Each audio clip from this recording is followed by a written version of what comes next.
Você sabia que é possível ter milhares de canais, filmes e séries diretamente no seu navegador sem a necessidade de nenhum aparelho ou mensalidades? Conheça a Live TV. Nosso site tem todos os canais de TVs abertas do Brasil e também os canais por assinatura. Filmes de todos os gêneros, incluindo os principais lançamentos do mercado. Séries atualizadas para maratonar e se divertir muito, sem travamentos. Animes, desenhos, além de toda a grade infantil, documentários, canais de notícias e informações, novelas e programas que marcaram época, jogos e eventos esportivos ao vivo e muito mais. 100% online, disponível 24 horas por dia, 7 dias por semana e o melhor, totalmente gratuito e seguro. Tudo isso através do seu navegador. É simples, rápido, basta acessar o site e assistir a qualquer hora, em qualquer lugar. Conteúdos em SD, HD, Full HD, H265 e 4K. E sim, é realmente grátis, sem mensalidade, sem nenhuma taxa de adesão. E aí, gostou? Então acesse agora. O link está na descrição. Clique e assista milhares de canais, filmes e séries gratuitamente você também. Live TV. Poupe dinheiro, não poupe diversão.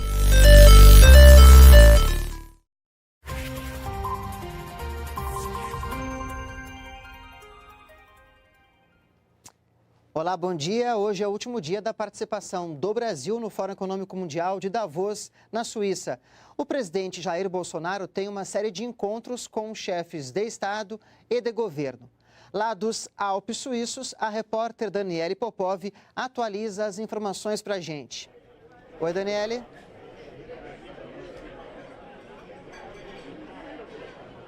Oi, Paulo. Bom dia para vocês aí no Brasil. Boa tarde aqui em Davos. Aqui já são 2 horas da tarde. Bom, a gente continua acompanhando a agenda do presidente Jair Bolsonaro. Agora há pouco, meio-dia, ele participou de um almoço privado no Centro de Convenções, onde ocorrem as atividades do Fórum Econômico Mundial. Esse almoço de trabalho, ele tinha como tema o tema do fórum, né, que é a globalização 4.0.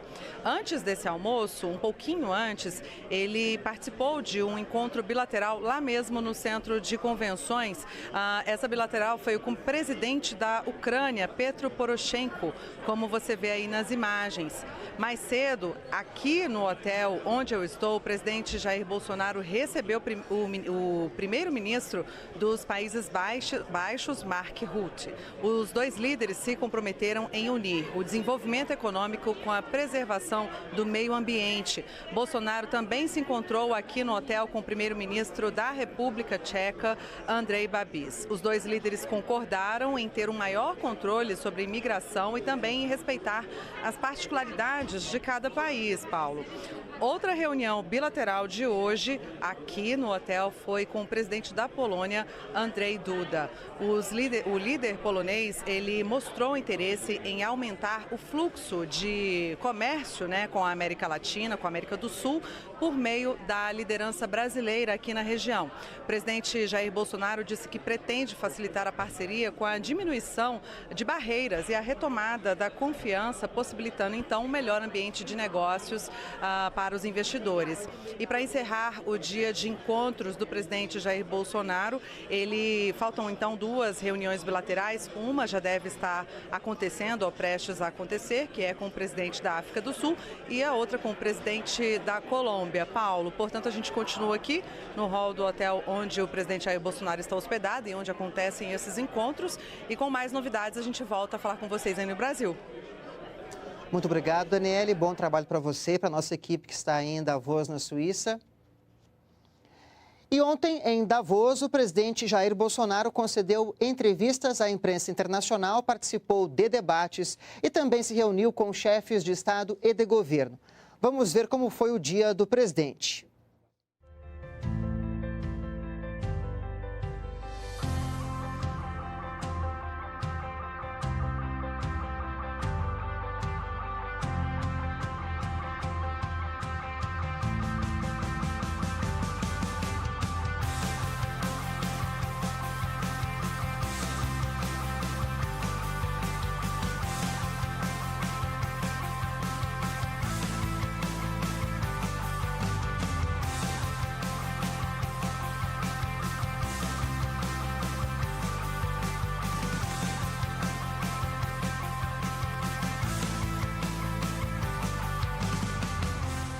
O Brasil tem um potencial enorme e o mundo está de olho no Brasil, sim. Agora, da nossa parte, nós temos que gerar, no primeiro momento, confiança aos investidores. E através do quê? De reformas, não temos outra alternativa. Hoje em dia, o Brasil gasta muito mais do que arrecada e devemos buscar esse equilíbrio para mostrar para o mundo que nós estamos fazendo, então, a lição de casa. Os gastos com a Previdência são crescentes e são assustadores. Se não fizermos o dever de casa agora, lá na frente o remédio será muito mais amargo do que nós estaremos propondo agora por ocasião do início dessa legislatura.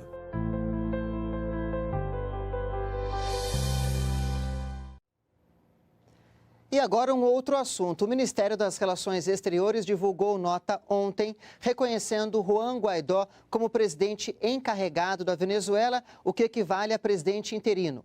Guaidó, que é integrante da Assembleia Nacional Venezuelana, assumiu as funções nesta quarta-feira, seguindo normas da Constituição do país. Ainda na nota, o governo brasileiro afirma que vai apoiar política e economicamente o processo de transição para que a democracia e a paz social voltem à Venezuela.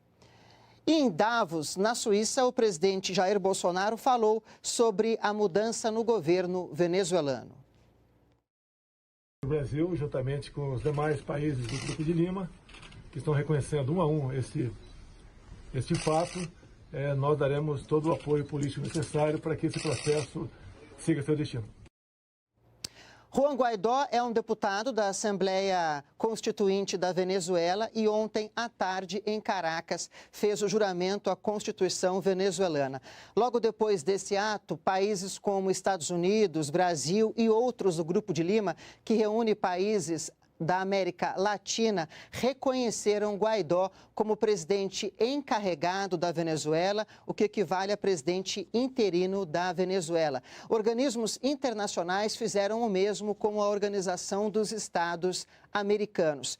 O estopim para mais este episódio na Venezuela foi a posse de Nicolás Maduro para um segundo mandato em 10 de janeiro. Esse mandato tem 5 anos. Segundo vários países ao redor do mundo, como Estados Unidos, os países que formam a União Europeia, organismos internacionais e países do Grupo de Lima, entre eles o Brasil, esta eleição de Maduro para um segundo mandato não é uma eleição legítima. Isso porque a oposição não participou das eleições que ocorreram no ano passado na Venezuela e também não ocorreu a observação de observadores internacionais isentos no processo eleitoral venezuelano. Só para a gente recordar, desde 2015, mais de 3 milhões de venezuelanos deixaram o país por conta do regime de Maduro. A inflação na Venezuela é maior do que 1 milhão %, segundo o Fundo Monetário Internacional, e o país passa por uma crise de desabastecimento